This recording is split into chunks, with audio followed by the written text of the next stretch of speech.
Olá a todos.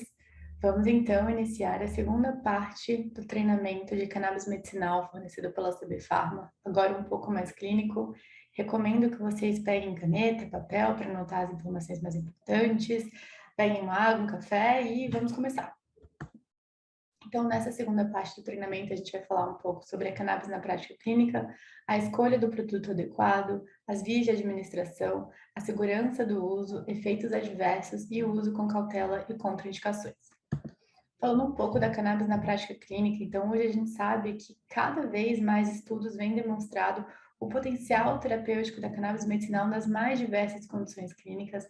Dentre elas, o que os estudos hoje destacam são dor, então, dor neuropática, dor oncológica, diversos tipos de dor crônica, que entra na enxaqueca, fibromialgia, doenças neurodegenerativas, com destaque para Alzheimer e Parkinson, as demais condições, as diversas condições neuropsiquiátricas, como depressão, ansiedade, distúrbios do sono, síndrome de transtorno de estresse pós-traumático, outras questões neurológicas como a espasticidade, principalmente relacionada com a esclerose múltipla, doenças autoimunes, a epilepsia e o autismo. Dentro da medicina do esporte também um grande papel aí na recuperação de atletas e diversas outras condições, então cada vez mais estudadas, para que seja melhor compreendido como a cannabis medicinal pode ajudar, o que ele realmente é esperado, até para que seja alinhada uma expectativa adequada com o paciente daquilo que de fato a ciência consegue demonstrar que é um potencial da cannabis medicinal.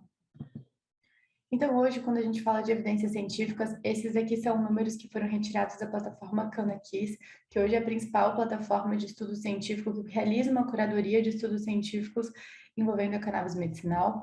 Então, hoje aqui a gente sabe que, por exemplo, em questão de insônia, a gente tem 103 estudos científicos de qualidade, sendo eles 25 estudos clínicos, nenhuma meta-análise. Em relação à epilepsia, então, 219 estudos científicos, sendo 33 estudos clínicos, então, realmente realizados com seres humanos, e 8 meta-análises. Então, hoje a gente tem uma grande quantidade de estudos, né? Então, aqui em relação ao Alzheimer, fibromialgia, na própria plataforma da CB Pharma é possível vocês encontrarem um resumo desses principais artigos científicos, para que então o médico consiga ter um pouco mais de segurança em relação à dose, que a gente vai falar um pouco mais ao longo desse treinamento. Então, quais são, apesar, né, de todos esses números, então números que de uma certa forma são até mesmo significativos, quais são os principais desafios para a pesquisa clínica da cannabis medicinal? Então, hoje existem restrições legais para a condução dessas pesquisas, porque a cannabis ela é ilegal em diversos países, é impossível de você patentear um produto à base de cannabis, porque ela vai variar por ser uma planta, ela é extremamente complexa, e vai ter uma variabilidade natural da sua potência, né, da sua composição. Então, e mesmo assim, né, apesar disso, como eu já falei, mais de 20 anos da descoberta dos receptores endocannabinoides, a gente tem mais de 20 mil artigos científicos no PubMed sobre o potencial da cannabis medicinal e o sistema endocannabinoide. Então, hoje não é mais possível questionar o potencial terapêutico dos derivados canabinoides. Em relação à escolha do produto, então, eu acredito que para nós, como médicos, é essencial que a gente recomende um produto de qualidade para o nosso paciente, então, que a gente leve a sério a cannabis como a gente leva qualquer outra medicação alopática, exigindo um padrão de qualidade como a gente exigiria para qualquer outra medicação alopática. Então, se uma criança está convulsionando, você não vai oferecer para ela um vidro de uma medicação qualquer, falando, não, pode tomar isso aqui vai funcionar para você parar de convulsionar. Não, a gente tem que saber o que tem ali dentro para a segurança do nosso paciente, né? Para a nossa segurança, tanto prescritiva como médica, também para a nossa segurança, para a segurança do próprio paciente.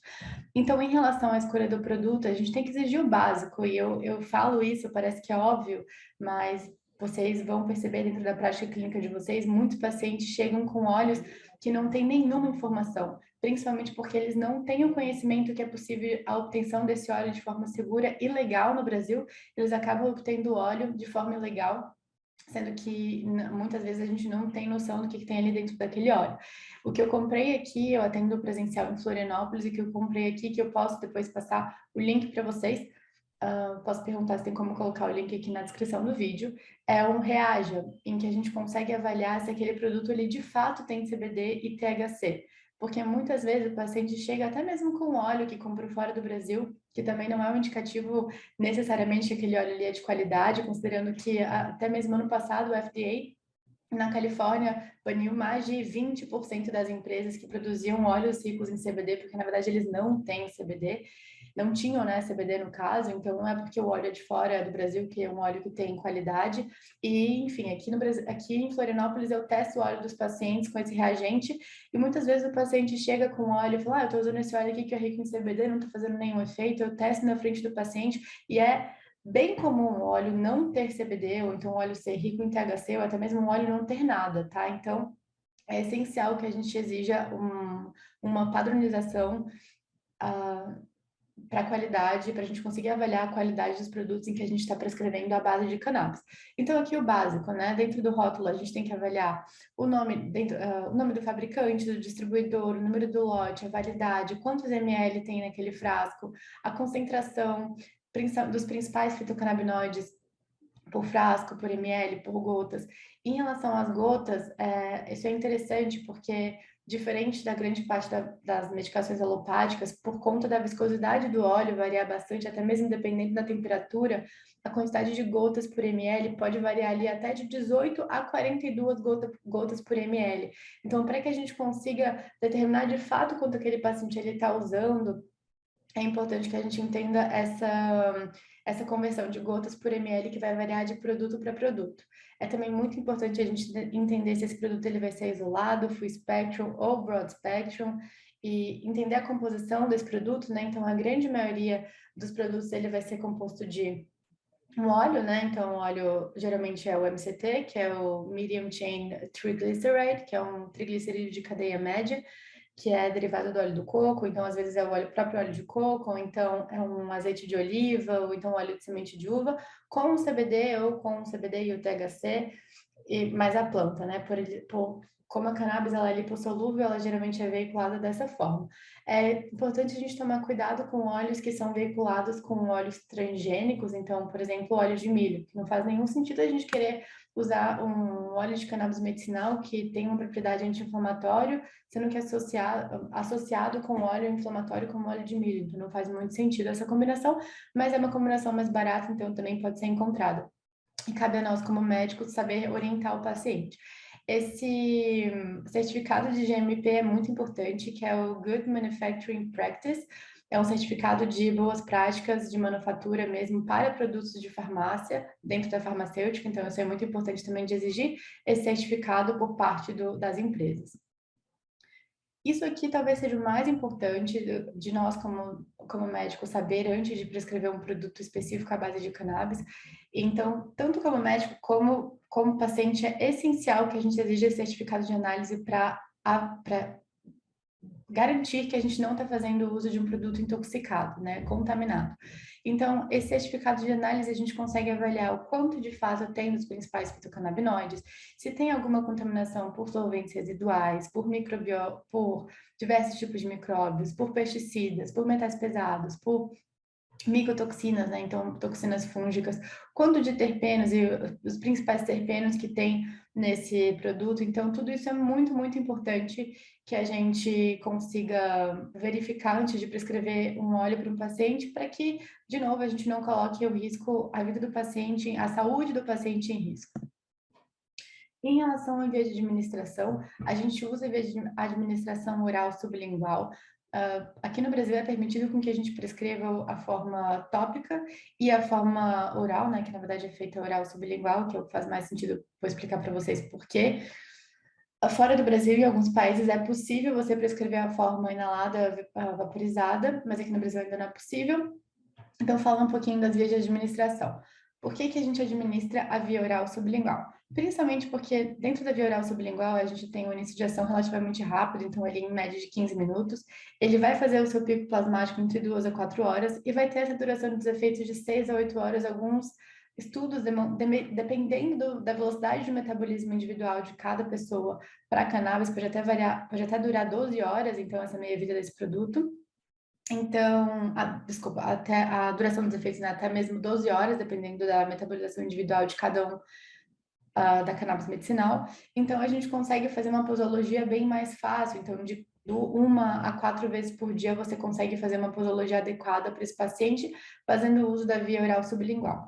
Por que a gente fala oral sublingual, não é só via oral? Quando o paciente faz a ingestão, então na forma de cápsula, então de algum, principalmente dentro do contexto recreativo, faz uso de algum alimento que foi enriquecido com cannabis, o início de ação ele vai variar bastante e há uma perda significativa do potencial terapêutico da cannabis pela primeira passagem hepática. Então, para burlar, para passar essa primeira passagem hepática, evitar essa primeira passagem hepática, a gente orienta o paciente a fazer o uso oral sublingual. Então, a gente orienta o paciente a pingar as gotas embaixo da língua, aguardar 1 a 2 minutos e aí sim depois engolir, porque a maior parte da absorção vai ser por essa mucosa oral sublingual. Em relação a, só uma curiosidade, mas não é uma realidade ainda aqui do Brasil, mas provavelmente vai ser em algum tempo, mas como é uma realidade fora do Brasil, os pacientes podem questionar. Quando se faz o uso da cannabis de forma recreativa, geralmente aqui no Brasil se faz na forma inalada vaporizada, e quando você esquenta a cannabis em uma temperatura que não foi controlada que não foi utilizado um vaporizador com controle de temperatura, você acaba queimando mais de 70% de tudo de bom que a planta pode oferecer. Então, o paciente basicamente vai estar fazendo uso de altas doses ali, principalmente de THC, que vai ter esse início de ação bem mais rápido, né? Então, de 1 a 4 minutos, ele acaba sendo absorvido pela mucosa pulmonar, já atravessa a barreira hematocefálica e quase que imediatamente passa a ter esses efeitos. E só que os efeitos eles vão durar muito menos, ele em torno de 1 a 2 horas. Então, muitas vezes os pacientes procuram a cannabis medicinal dentro de porque eles têm um benefício com aquela cannabis, já usam a cannabis de forma recreativa, tem um benefício ali em relação à diminuição de algum tipo de dor crônica ou indução do sono, mas que querem realizar esse uso de uma forma legal, de uma forma segura. Eu sempre oriento os pacientes essa diferença de quando se faz o uso de forma vaporizada, né, quando faz o uso da forma inalatória, que é o bem mais comum aqui no Brasil, e quando se faz o uso de forma sublingual. Então, o que de fato a gente pode esperar? Então, eu sempre oriento os pacientes que o início de ação vai ser diferente, mas que ela vai durar ali muito mais no sangue desse paciente, permitindo então com que se faça o uso em menos vezes durante o dia e, de novo, de uma forma legal, de uma forma segura, sem que seja gerado nenhum produto de combustão tóxico para esse paciente. Então, de novo, aqui, né, falando da forma oral sublingual, a gente tem o melhor perfil de biodisponibilidade e de segurança terapêutica para o uso medicinal. Então, de fato, eu sei que esse paciente vai estar usando 5 miligramas de CBD de 12 em 12 horas. Quando você prescreve o uso fora do Brasil, os médicos falam bastante disso, de quando você prescreve a forma inalatória, é difícil você conseguir averiguar que aquele paciente de fato está fazendo uso da quantidade prescrita de cannabis, porque depende até mesmo da força com que o paciente, da forma como o paciente vai fazer essa inalação, do vaporizador que foi utilizado, então vai depender bastante. Então, falando aqui do Brasil, é muito mais prático e fácil de você titular a dose de uma forma oral sublingual, rápido início de ação, você vai ter a minimização do risco de intoxicação e dano pulmonar e essa duração dos efeitos maior do que a via inalatória, que é super interessante, principalmente porque dentro do contexto da cannabis medicinal a gente lida principalmente com pacientes portadores de doenças crônicas. Então, se eu tenho uma medicação que eu consigo ter uma maior meia-vida, fazer com que ela se mantenha ali estável no organismo por um maior período de tempo, é bem mais interessante. Então, falando um pouco desse principal mito aqui, que é um mito que maconha causa morte neuronal, que talvez seja um mito que muitos de vocês já tenham escutado, até mesmo não sabem responder. Então, esse mito ele surgiu a partir desse estudo que, em um período que, obviamente, não tinha nenhuma comissão ética para aceitar um estudo desse naquela época, hoje isso jamais iria acontecer, porque é um estudo de crueldade mesmo com os animais. Esse estudo foi realizado em 74, em que 3 macacos foram expostos à inalação com uma máscara não reinalante de 30 cigarros de cannabis por dia durante 12 meses. Obviamente, esses macacos eles morreram e os estudos da análise histopatológica mostraram que houve uma morte neuronal. E aí, desde então, surgiu esse mito que maconha causa morte neuronal. Vários pesquisadores independentes tentaram simular novamente o experimento e foi demonstrado que, na verdade, a causa da morte desses animais, dessa morte neuronal, foi uma hipóxia e uma intoxicação por monóxido de carbono. Então, de fato, eles não estavam respirando ali oxigênio. E vários outros pesquisadores tentaram, né, nessa tentativa de simular o experimento, eles não encontraram alterações de forma segura, né? Não encontraram alterações no tecido cerebral dos macacos que foram expostos a quantidades moderadas diárias de cannabis por mais de um ano. Falando aqui um pouco do perfil de segurança, é importante a gente falar da diferença de vício e de dependência. Então, hoje a gente sabe que vício está relacionado a um conjunto de fatores psicológicos, genéticos e sociais que vão levar ao abuso de qualquer substância que promova essa injeção rápida de dopamina, de alívio, de qualquer agonia e de qualquer tipo de incômodo que essa pessoa está sentindo. E dentre os principais fatores que promovem isso vão ser as drogas, os jogos, as compras, o sexo ou até mesmo a comida. Em relação à dependência, é importante a gente falar que está relacionado então com o fator químico, em que a substância ela vai ser responsável por causar alterações em neurotransmissores cerebrais, então uma dependência química, que vão então interferir nesse centro de recompensa cerebral. Hoje a gente sabe que a cannabis ela tem um risco de adicção de até 9%, sendo menor que a cafeína, que o álcool e que o tabaco. E em relação aos danos físicos, psíquicos e sociais, isso aqui tudo falando do uso recreativo, tá? Quando comparado ao álcool, ao tabaco, ao benzodiazepínico, são muito menores. Então aqui a gente consegue perceber os danos aqui bem menores que comparado com outras medicações que são bem mais acessíveis, então álcool, tabaco, benzodiazepínicos. Em relação à overdose, por existir uma escassez de receptores CB1 no centro respiratório e cardiovascular do tronco encefálico, não há estudos identificando a cannabis como causa direta de morte por overdose. Em relação à tolerância, a gente observa uma tolerância na prática clínica, principalmente com o uso de doses elevadas da substância. Eu vou falar para vocês o que é considerado uma dose elevada no próximo treinamento, próxima parte do treinamento. Em relação à abstinência, então, essa é uma pergunta frequente, principalmente porque se conhece os efeitos de abstinência que podem ser bem graves de pacientes, por exemplo, com abstinência de benzodiazepínicos, de álcool e de opioides. Dentro do contexto da cannabis, isso aqui também falando do contexto de cannabis recreativa, isso não acontece, tá? Então, dentre os principais efeitos de abstinência do uso de cannabis recreativa em pacientes que fazem uso de dose alta de cannabis, a gente observa principalmente uma insônia, uma ansiedade, uma redução de apetite, sendo que a ansiedade e a redução do apetite desapareceram em média após 4 dias, e a insônia ela pode se manter até mesmo após algumas semanas. O que faz questionar se de fato esses pacientes não estavam fazendo uso de uma forma recreativa, mesmo que sem ter esse intuito, mas que estava tendo um papel ali medicinal, principalmente em relação à indução do sono pelo THC, né? Então, como eu falei, quando o paciente faz uso de forma recreativa da cannabis, ele, na sua grande maioria, está fazendo uso de doses elevadas de THC, que é um conhecido indutor do sono. Então, será que esse efeito colateral é de abstinência ou de fato o paciente tinha aquela insônia que estava sendo tratada com a cannabis e parou de ser tratada? Em relação aos efeitos adversos, a gente na prática clínica observa principalmente nas 2 primeiras semanas de uso. O mais comum dos pacientes relatarem não é nem a diarreia, mas são fezes mais amolecidas que, de novo, melhoram com o uso contínuo. Pode também ser relatado um pouco de pirose, náuseas também. O aumento de enzimas hepáticas, ele pode ocorrer principalmente nos pacientes que fazem altas doses da medicação. Por quê? Porque a cannabis ela tem uma metabolização hepática também pelo metabolismo do citocromo P450. Então, se a gente já tem um paciente que já faz uso de medicações em altas doses que já podem causar um aumento de enzimas hepáticas, por exemplo, alguns anticonvulsivantes. E se é utilizada uma dose ainda maior, ainda, né, assim, uma dose elevada de cannabis medicinal, você pode ter um aumento dessas enzimas hepáticas. A taquicardia e a hipotensão, o efeito também, e a tontura são um efeito também relacionados com o uso de THC.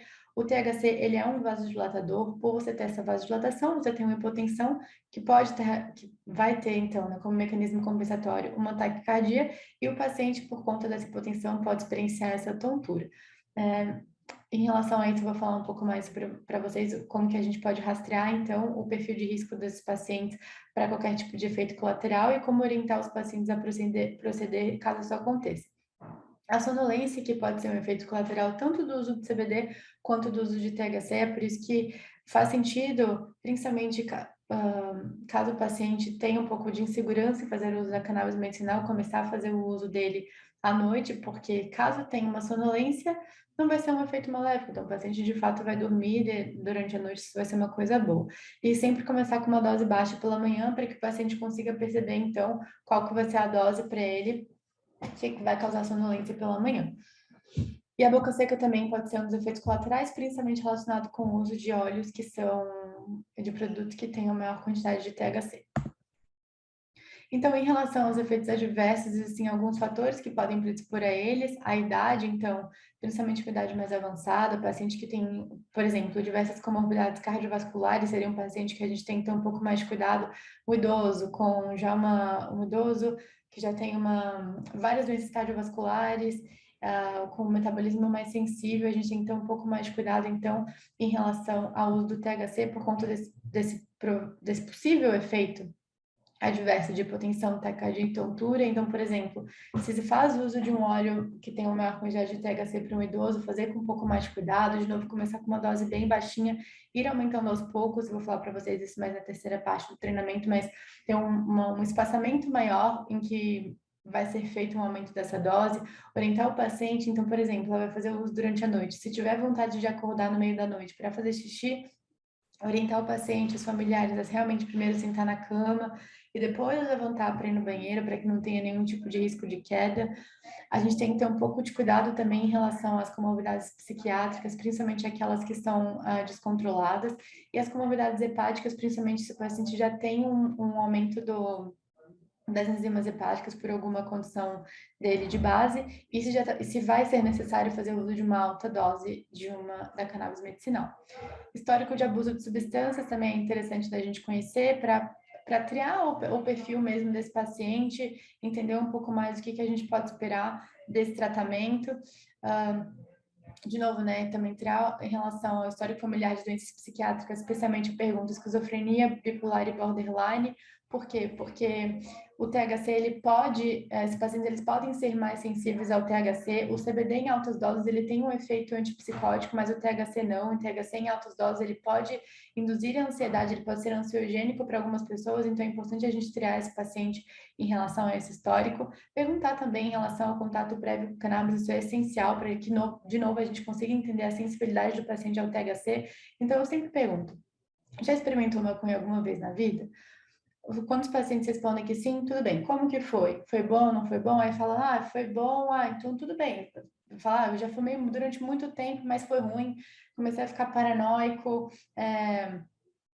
fiquei com insônia, comecei a pensar coisas que não tinham nada a ver, então talvez aquele paciente ali seja um paciente que a gente tem que tomar um pouco mais de cuidado em relação à prescrição de THC, tá? A ausência de apoio, de novo, para que a gente consiga entender o risco desse paciente, qualquer tipo de efeito adverso, até a forma como vai ser utilizada a medicação, e isso é muito importante e a gente também nivelar expectativas, né, do uso da cannabis medicinal para esse paciente.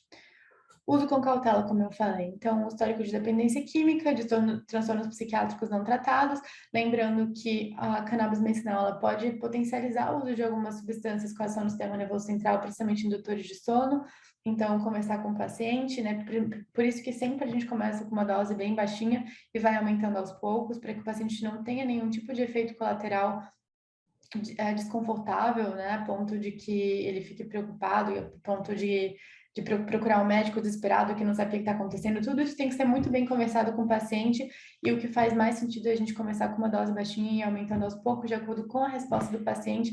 Então, é muito, muito importante, dentro da consulta de cannabis medicinal, a gente promover essa educação ao paciente, né? Então, a ideia é que o paciente ele tenha um conhecimento do corpo dele, da dose que vai ser a dose mínima eficaz para ele, então tudo isso é explicado para o paciente, para que ele não tenha nenhum tipo de efeito colateral, para que o paciente esteja bem orientado que não necessariamente o mais vai ser melhor, então tudo isso tem que ser muito bem explicado para o paciente, para que ele procure o médico quando aconteça alguma coisa que não for, que realmente fugiu do normal, daquilo que já foi explicado para ele.